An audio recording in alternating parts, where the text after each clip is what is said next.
Welcome, ladies and gentlemen. It's nice to see you today. My name is Dustin Cormier. Welcome to this episode of How to Rock Astrology. Today we're going to be continuing our series on the introduction to the Nakshatras. We're getting into our material given from other authors. This is an important one. I am intending for this video to be a little bit of an astronomical backdrop on the history of how the Nakshatras came to be.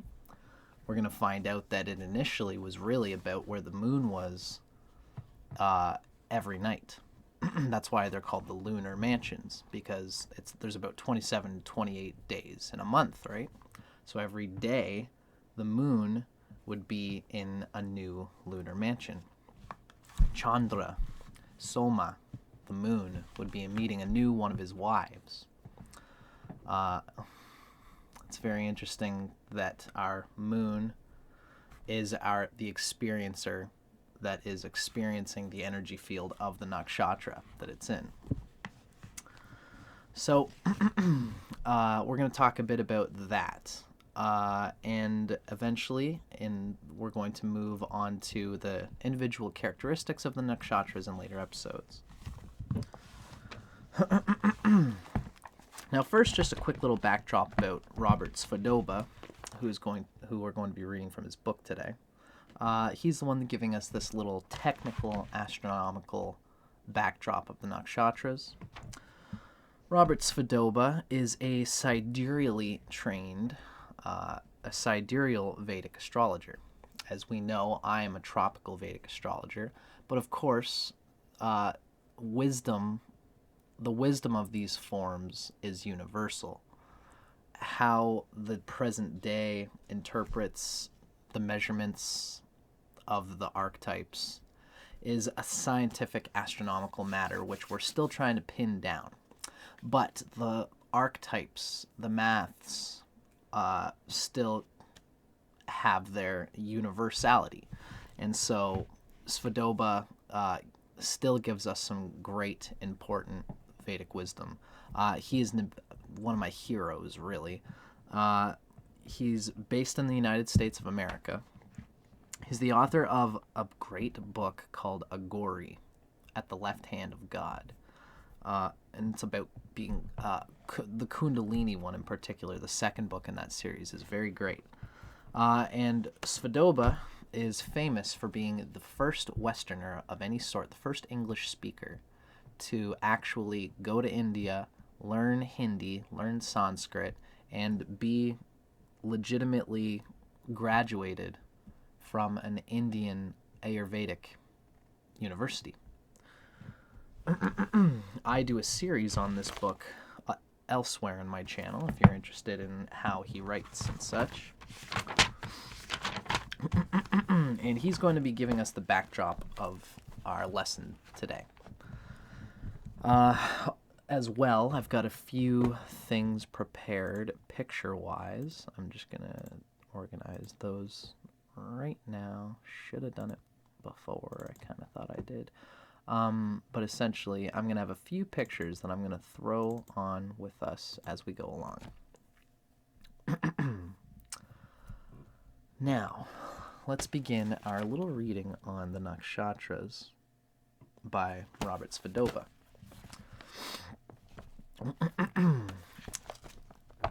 He starts off giving us the important guts that we as Vedic natal horoscope interpreters, that sort of astrologer, because of course there's many different types of astrology. We're going to talk about how a lot of this whole lunar mansion thing originally started through the prajna, which is a predictive astrology that's very in the moment based on where the planets are in the immediate sky. It's really like electional astrology. It's its own thing. There's lots of people doing it. Ryan Kirksack, I believe, has enjoyed using it from time to time. And that has its own place, but for our purposes, for my purpose, I don't really use it. I'm more of a natal horoscope interpreter. I like to be a psychological counselor So, I mean, most astrologers explore the natal horoscope, and then they apply prajna to the immediate moment. But I digress. For our purposes, it's cool that he starts right off in this text giving us the roots of where we can seek our definition for what the nakshatras are. And his root is, of course, scripture. The 27 or 28 Vedic constellations, called nakshatras, are mentioned in order with their presiding deities in both the Krishna Yajurveda, it's the Kanda 4, Prajna 4, as well, more importantly, ultimately for the new burgeoning movement of nakshatra awareness. The nakshatras are also mentioned in a Vedic text called the Taituri Brahmana. It's another Vedic text. I believe it's a commentary of a sort. That's what the Brahmanas tend to be. Commentaries done by Brahmanic people. The Brahmin class was the well-educated people in ancient India. Now, the Taituri Brahmana is a text which Victakara bases his whole book, Nakshatra, the Authentic Heart of Vedic Astrology. It's what this book is essentially predicated on. And so is a text that some of you might recognize. I've made my own little sort of cheap version of it here. It's the energies of the 27 lunar mansions. It's Ernst Wilhelm, if you don't recognize it. I've printed it and made a little notebook of it. I recommend you do the same, but eventually we're going to go through this text as well. So the Taituri Brahmana is it's its own standalone scripture that particularly punctuated the chronology of the nakshatras, and they give little koans, little small lines for each nakshatra, which is a deeply coded thread, a sutra, which is secretly unveils the deeper meanings of what the nakshatras are all about. So that will be a very important reading later on. For now, this is more, we're still getting into the guts here, the roots, I should say. Now, the nakshatras, which seem to be uniquely Indian in origin, and never happened, these nakshatras never were birthed anywhere else, not in Egypt, not in the Mayan calendar, nowhere. The nakshatras seem to have been an important part of Vedic culture, for they have been in continuous use in India since Vedic times. The nakshatras are used, they're much used in Jyotish today. I mean, this is definitely especially true, again, with the new burgeoning movement of tropical Vedic astrology and the influx of Vedic astrology in the English-speaking world in general. So they're very well used today. Svodoba notes that they were particularly used in the 90s when he was writing this book for, once again, electional astrology and knowing the appropriate ritual to perform or mantra to recite on a particular day. For example, Jyotishis who wish to achieve success at palmistry will often begin worship of the goddess Panchanguli, 5 fingers, when the moon occupies the nakshatra of Hasta, which means the hand, as we're going to see. One vital use for the nakshatras in natal astrology is in timing the events that a horoscope may promise. This is considered in detail in chapter 11. That's essentially Vimshottari and the Mahadashas, which is a very important subject in Vedic astrology. It is half of what we'd call a dynamic reading. You know, the planets are always transiting, and we consider that as important in Vedic astrology too. We call that Gochara. But the Mahadashas is this internal clock that only Vedic astrology has a handle on. It's called Vimshottari. I recommend you look it up. But essentially, Vimshottari's inner clock spins according to the placement of the moon in its nakshatra at the time that you're born. More on that on other parts of my channel. For now, let's stick to the nakshatras themselves. Now, here's more of those guts. The original application of the nakshatras, they were regarded in Indian mythology as the moon's brides. For each night, the moon appears to move from the mansion of one wife to the next. Now, again, there's 27 to 28 days in a month generally, but also in the sidereal calendar, and this is how Svoboda explains this. The fact that there are either 27 or 28 nakshatras, we actually, for our purposes, we use the 27 in natal astrology, but we have to just give a little bit of credence to our history here. There used to be 28, and there was a hidden, well, there was another nakshatra called Abhijit. And this is a consequence of the fact that a sidereal, like a month in the old way of determining how long a month technically was, it lasts about 27.3217 days, which can either be rounded up to 28 or rounded down to 27, right? The number 28, which is 7 days times 4 weeks in a month, right? 7 days in a week, 4 days in a month equals 28. So why aren't there 28 nakshatras? Think, think, think. Well, the number 28 was probably more meaningful to Jyotish than is 27, probably in the era before the number of grahas, planets, became standardized at 9. As we're going to see, something developed around the medieval ages, probably around the time when the Vernal Equinox Aries coincided with Ashwini, the nakshatra Ashwini, which is when the sidereal people completely latched onto marrying the Rashis with the nakshatras, so that Aries is always associated, the start of Aries is now always associated with the start of the nakshatra Ashwini for them, even though we, as tropical Vedic astrologers, consider that the point of Ashwini, the point of the sun reaching spring, changes along the backdrop of the stars. We'll talk about that in just a moment. But for now, so before we standardized the 9 planets, right? We know the first 7, sun, moon, Mars. I'm going to try to go through it. Sun, moon, Mars, Jupiter, Saturn, Rahu, Mercury, Venus, Ketu. Anyway, you know, the main luminaries plus Rahu and Ketu. That became standardized at 9, which goes conveniently into 27, as we're going to see.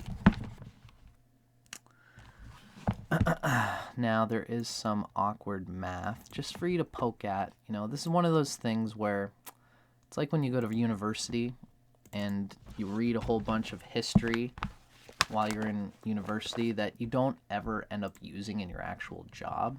It's still good for you to have experienced those bones, the history, right? So the idea of 27 nakshatras instead of 28 kind of became standardized when Rahu and Ketu came into the cosmic array of planets, making up the 9 planets. Now, there is a beauty to these nakshatras, to the number 27, because it works very evenly into 360 degrees. There's also other reasons why. You know, when you think about it, 27 times 2 is 54. 54 times 2 is 108, which is considered a sacred number. Basically, 3 times 3 equals 9. 9 times 3 equals 27. So 27 is 3 to the power of 3 times 3. So because of this, the Nakshatras are... Oh, I guess this is my point, is that the 27 times 4 is 108. That's a sacred number. So that's part of the reason why 27 works geomantically as the proper number to use here, as opposed to 28. 27 divides evenly into the 360 degrees to equal 13 degrees and 20 minutes of arc. And this symmetry is very useful for us as natal astrologers, although Viktakara is always very quick to make you consider that the math is a little bit, it's not exactly the symmetrical. When you see his maps of the nakshatras, it goes very much by the actual stars themselves, which move and change in his reckoning of things. It's almost like, whereas this system that we're staring at right now kind of is like the equal house system where everything wants to be symmetrically perfect because we as humans want to put things in that perfect box. Really, the cusps actually move, and they're not perfectly equal, as we know from the Campanus house cusp system. The Bhava Chalita cusp can even go outside of the, a Leo rising, the second house cusp can fall in Virgo, or it can fall in Leo, or it can fall in Libra, right? And, my point is that we don't want to just take an equal house system approach to these nakshatras just because it's convenient.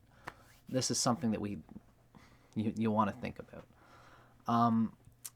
Ultimately, though, despite everything I just said, I would like to make the point that, I'm really trying to give, again, a background on what's going on here.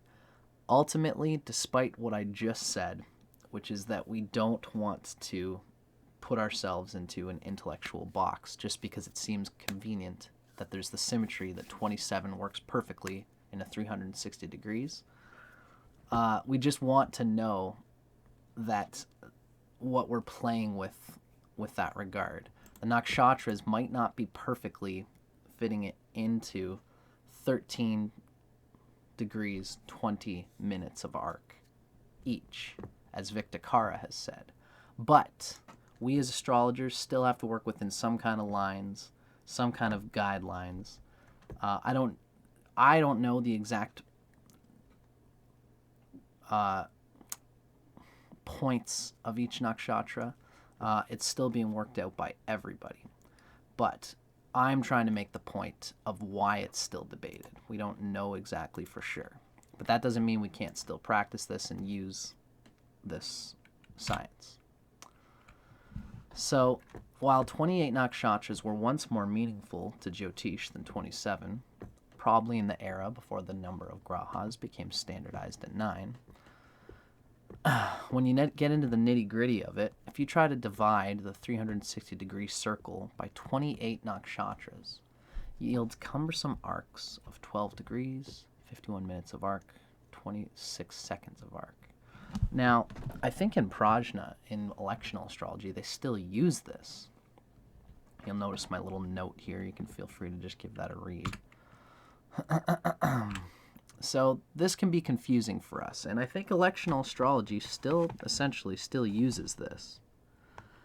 But thankfully for our purposes, we know that through the Vedas have given us the key to the answer for what we would use in natal horoscope interpretation, especially through the Taituri Brahmana, which only lists 27 deities and 27 nakshatras. It only has 27 little sutras for each of the 27 nakshatras. And the Krishna Yajurveda also notes that there are 27 nakshatras and not 28. So these texts don't even discuss astronomy until the later parts. So since we generally concede to the Vedic knowledge in these matters, it's about the mythos, the thread of wisdom, we're generally, what everyone's doing in the astrology community today is that they are going by what the Krishna Yajurveda and the Taituri Brahmana has listed with regards to the Nakshatras, which is that we use 27 and not 28.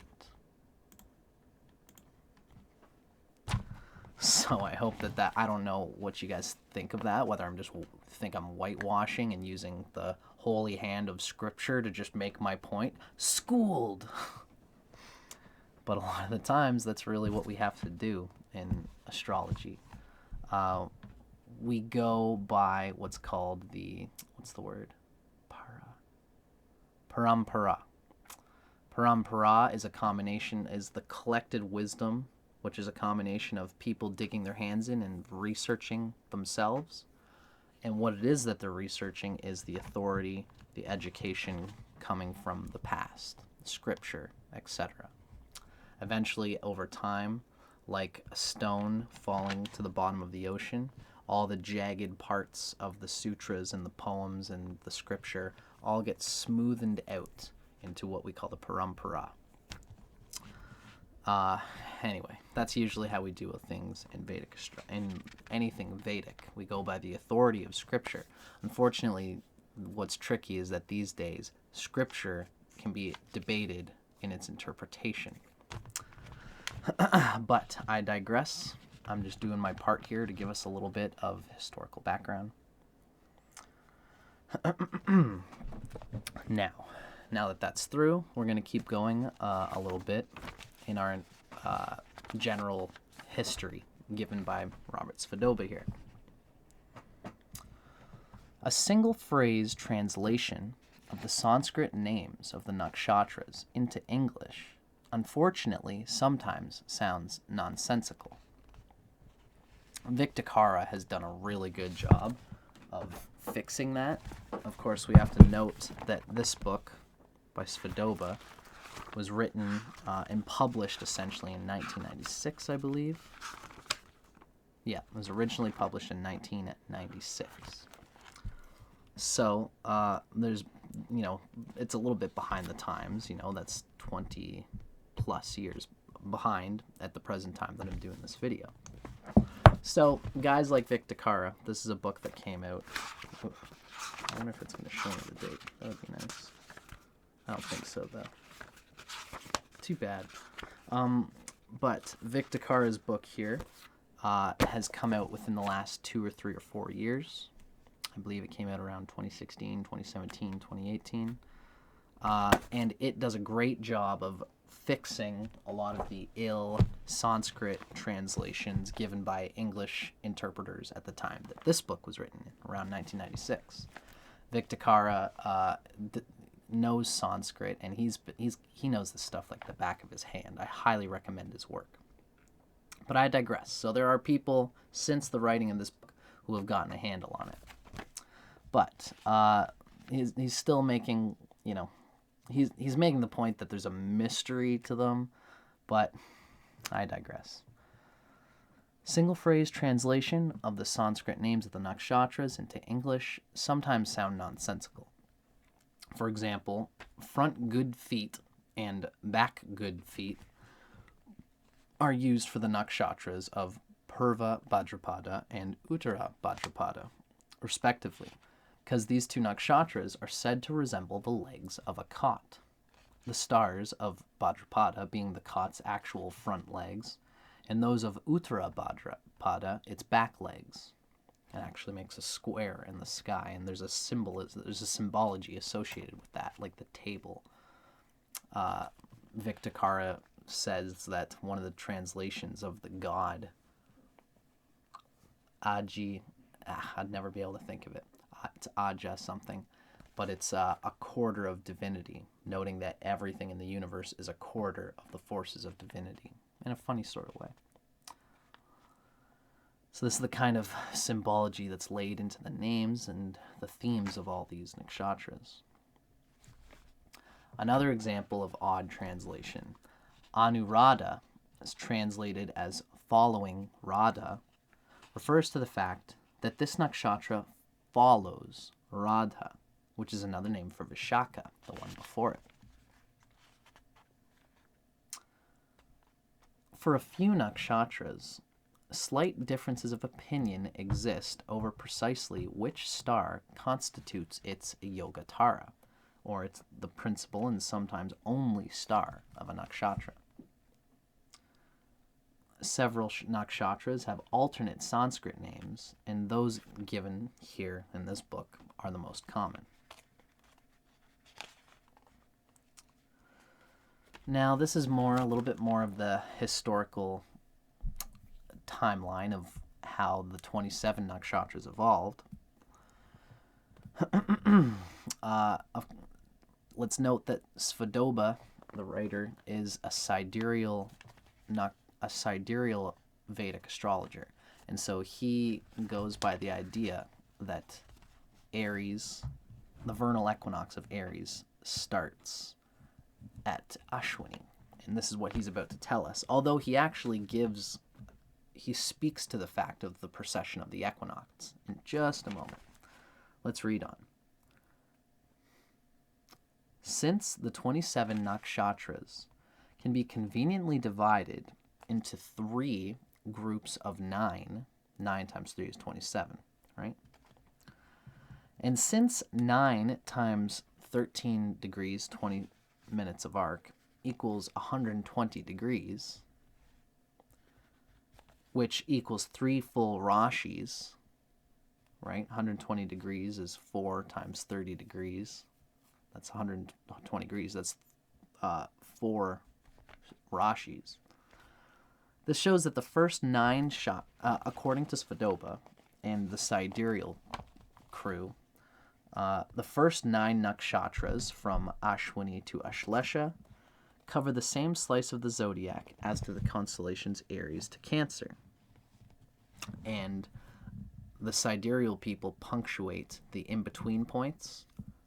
When you go from a water sign to a fire sign, it's called a Gandanta point, because they are the beginnings of the next 9 planet grouping, 9 nakshatra grouping. This is debatable in today's time because of the knowledge of the precession of the equinox, and that the nakshatra Ashwini is not always going to be at this Gandanta point, because Aries has now progressed. The sun coming to the point of Aries in the year occurs when the sun is actually in around the star of Uttara Bhadrapada, I believe.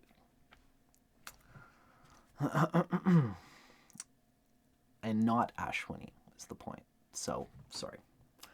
The point here is that this Gandanta thing is debated, and we're going to talk about that in the next episode.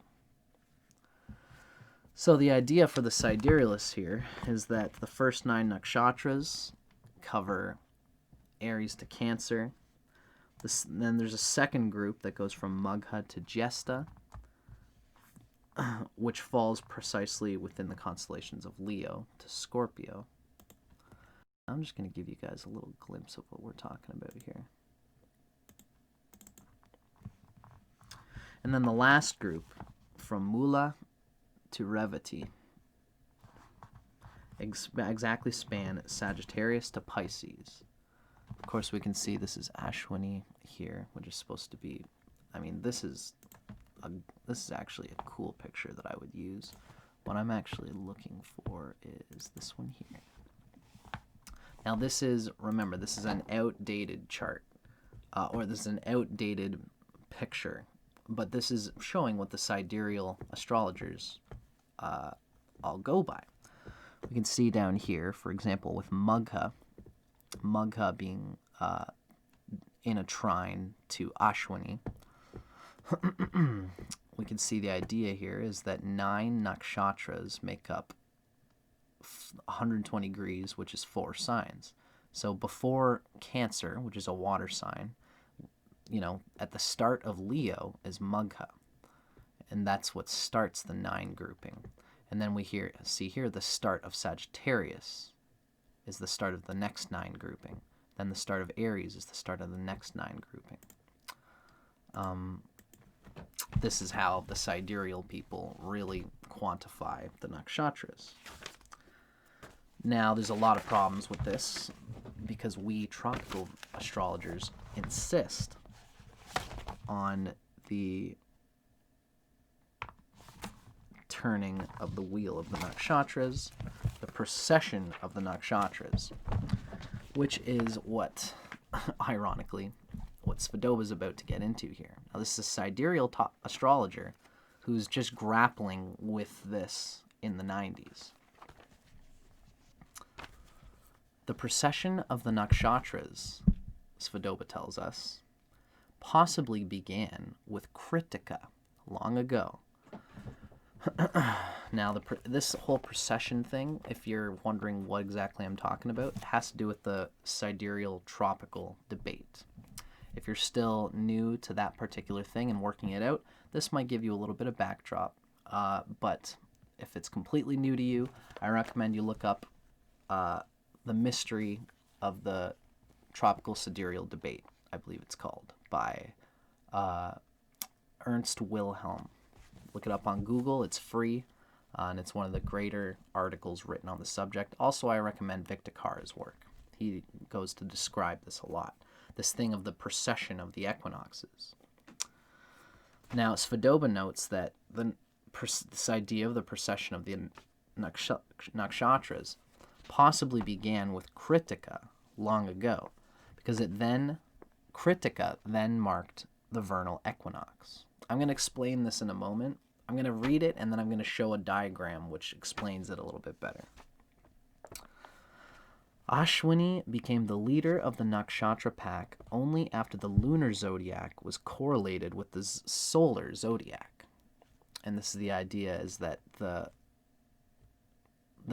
sidereal people don't necessarily go by the solar zodiac. But once the solar zodiac matched with their idea of the nakshatras, once the vernal equinox, once the sun during the vernal equinox reached a place where it coincided with the star of Ashwini, that's when the initial point of Aries became identical with the initial point of Ashwini. That was about 2,000 years ago.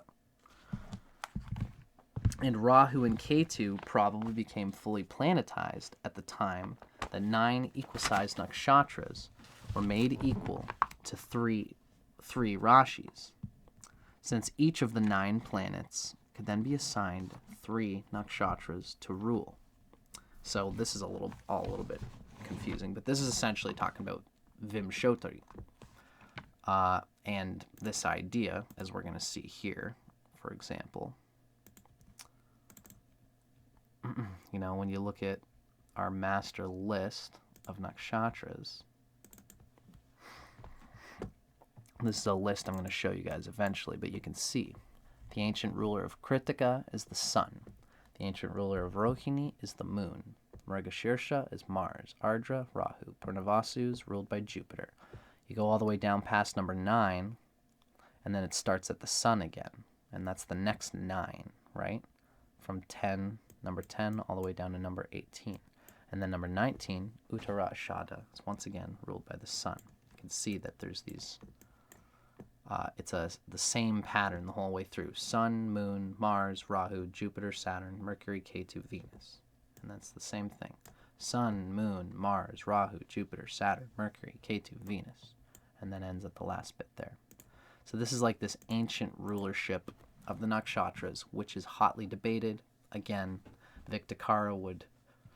the problem is, as we're going to see, you can't really consider them, the fact that Kritika is anciently ruled by the sun. The sun in tropical astrology, it's ruled by Leo.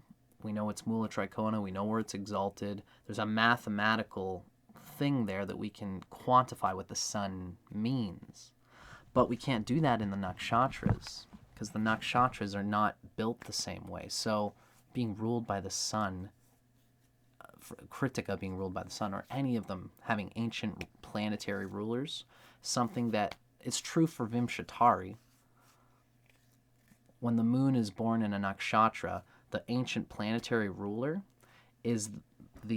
represents the first Mahadasha that you experience when you're born. That's how Vimshatari works. So that would contend, it almost seems that if you're born when the moon is in the nakshatra of Kritika, you are experiencing at 0 years old to whenever the sun Mahadasha. And we're very absorbent when we're infants. So we would be absorbing, if you're born in Kritika, when the moon is in Kritika, for the first few years, until your sun Mahadasha comes through, you will be absorbing the sun very deeply. So it makes sense that you would take on some of the character of the sun by being born with the moon in the nakshatra of Kritika. But again, the sun, that quality is coming through tropical astrology. The sun Mahadasha is going to be profoundly pronounced in terms of your natal chart. What does Leo rule? That period, whatever Leo rules will be heightened. And it's, so it's a tropical astrology thing. The point is that this rulership is debated still because we don't know exactly what the sun means in terms of the nakshatras.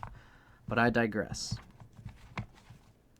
The point being made here is that around the time that the nakshatras were conceived of as being 27, and around this time, 2,000 years ago, when Aries and Ashwini, at the part of the year when the vernal equinox occurred, which is when the sun comes into 0 degrees of Aries, when the sun at that point from Earth's perspective was at the star of Ashwini. Time has progressed so that now, because of the way the Earth is spinning on its axis, when the vernal equinox happens every year, and that's the sun coming up to 0 degrees of Aquarius, now the sun is at a different part of the sky than it was 2,000 years ago at that particular part of the year. I hope this is making sense. This is the tropical, this is the part of the debate which tropical astrologers portray. So when the sun at the vernal equinox at 0 degrees of Aries lined up with 0 degrees of Ashwini, this is when this is around the time that the grahas were standardized at 9 grahas. This whole thing of Vimshatari came out. And I'm just going to give, a quick little visual example of what we're talking about here, because I like the visual thing. Essentially, this is something I've shown in other videos, but this is the point of this is just a vague sketch of what I'm talking about here. So there was a time when the 4,000 to 5,000 years ago, when it was March 21st, 0 degrees of Aries, the vernal equinox. When this occurred, at that time of year, the sun, from Earth's perspective, was actually in the star of Kritika. Now, because of the way the Earth is changing in relation to the sun and the stars, now when the sun is in, when Earth turns into the season of spring, well, essentially, this is the point, is that the sun's point in spring, at this part of the year which represents spring, that point in the sky drifts. And eventually, after 27,000 years, it will come back to Kritika again. So hopefully this isn't too confusing, but about 5,000 years ago, tropical Aries was situated in the nakshatra of Kritika, here. 2,000 years ago, tropical Aries lined up perfectly with the beginning of the nakshatra Ashwini. And this is when the sidereal astrologer said, oh, Aries and Ashwini, they're so perfectly married together that they have to be married together. Of course, now, time has gone by, another 2,000 years or so, and now the vernal equinox, when it occurs, when springtime occurs, 0 degrees Aries, the sun is now actually lined up at a different part of the sky in the sign of Uttara Bhadrapada. That's my little visual example of what's going on here.